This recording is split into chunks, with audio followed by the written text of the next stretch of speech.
जय श्री हरि। एक बार बोलो सियावर रामचंद्र की जय। रामायण मैया की जय। पवन पुत्र हनुमान की जय। वृंदावन कृष्ण चंद्र की जय। मंगल भवने अमंगल हारी, द्रवहु सुदशरथ अजिर बिहारी। कवन सुकाज कठिन जग माही, जो नहीं होते ताते तुम पाही। बरबस राज सुतहि तब दीन्हा, नारी समेत गवन बन कीन्हा। तीरथ बरनैं मिष विख्याता, अति पुनीत साधक सिद्धिदाता।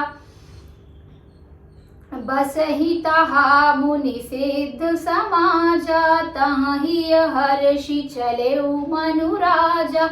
पंथ जात सोहहि मति धीरा, ज्ञान भगति जनु धरे शरीरा।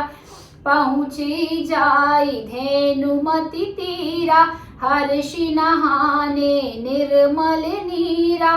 आए मिलने सिद्ध मुनि ज्ञानी, धर्म धुरंधर नृप ऋषि जानी। जहाँ जहाँ तीरथ रहे सुहाए, मुनि नन सकल सादर करवाए। कृस शरीर मुनि पट परिधाना, सत्य समाज नित सुनहि पुराना। द्वादश अक्षर मंत्र पुनि रामा, जपहि सहित अनुराग सिया रामा। वासुदेव पद पंकरुहु रामा, दंपति मने अति लाग सिया रामा। करहि आहार साक फल कंदा, सुमिरहि ब्रह्म सचितानंदा। पुनि हरि हेतु करने तप लागे, बारी आधारे मूले फल त्यागे। ओरे अभिलाष निरंतर होहि, देखहि नयन परम प्रभु सोई। अगुने अखंड अनंत अनादि, जेहि चिंतहि परमारथ बाधी। नेति नेति जेहि वेद पुनि रूपा, निजानंद निरुपाधि अनूपा। शंभु विरंची विष्णु भगवाना, उपजहि जासु अंश ते नाना। ऐसे प्रभु सेवक बस आहहि, भगत हेतु लीला तनु गहहि। जो यह वचन सत्य श्रुति भाषा हो, तो हमारे पूजहि अभिलाषा। यही विधि बीते बरसठ रामा, सहस बारी आहार सिया रामा। संबत सप्त सहस्त्र पुनि रामा, रहे समीर आधार सिया रामा। कवन सो काज कठिन जग माही, जो नहीं होते ताते तुम पाही। तुम आए हो घाट हमारे, हम आएंगे घाट तुम्हारे। राम सिया राम सिया राम सिया राम, राम सिया राम सिया राम सिया राम। एक बार बोलो सियावर रामचंद्र की जय।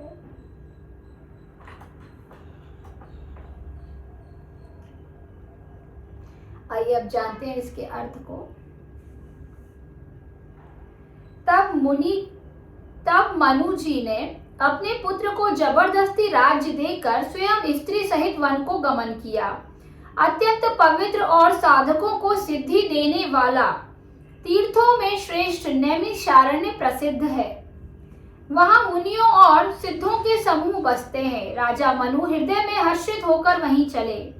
वे धीर बुद्धि वाले राजा रानी मार्ग में जाते हुए ऐसे सुशोभित हो रहे थे, मानो ज्ञान और भक्ति ही शरीर धारण करके की जा रहे हों। चलते चलते वे गोमती नदी के किनारे जा पहुंचे। हर्षित होकर उन्होंने निर्मल जल में स्नान किया। उनको धर्म धुरंधर राजश्री जानकर सिद्ध और ज्ञानी मुनि उनसे मिलने आए। जहां जहां सुंदर तीर्थ थे, मुनियों ने आदर पूर्वक सभी तीर्थ उनको करा दिए। उनका शरीर दुर्बल हो गया था। वे मुनियों के वल्कल अर्थात वस्त्र धारण करते थे और संतों के समाज में नित्य पुराण सुनते थे और द्वादशाक्षर मंत्र अर्थात ओम नमो भगवते वासुदेवाय का प्रेम सहित जप करते थे। भगवान वासुदेव के चरण कमलों में उन राजा रानी का मन बहुत ही लग गया था। वे साग फल और कंद का आहार करते थे और सच्चिदानंद ब्रह्म का स्मरण करते थे। फिर वे श्री हरि के लिए तप करने लगे और मूल फल को त्याग कर केवल जल के आधार पर रहने लगे। हृदय में निरंतर यही अभिलाषा हुआ करती थी कि हम कैसे उन परम प्रभु की आंखों में देखें जो निर्गुण, अखंड, अनंत और अनादि हैं।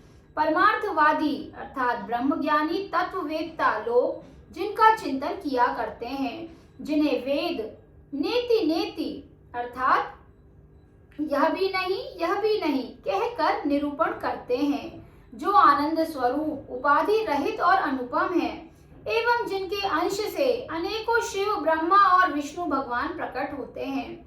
ऐसे महान प्रभु भी सेवक के वश में है और भक्तों के लिए लीला विग्रह धारण करते हैं। यदि वेदों में यह वचन सत्य कहा है तो हमारी अभिलाषा भी अवश्य पूरी होगी। इस प्रकार जल का आहार करते हुए तप करते हुए 6000 वर्ष बीत गए। फिर 7000 वर्ष वे वायु के आधार पर रहे। एक बार बोलो सियावर रामचंद्र की जय, रामायण मैया की जय, पवन पुत्र हनुमान की जय, वृंदावन कृष्ण चंद्र की जय। एक बार सभी जोर से बोलेंगे जय श्री राम, जय श्री राम, जय जय श्री राम।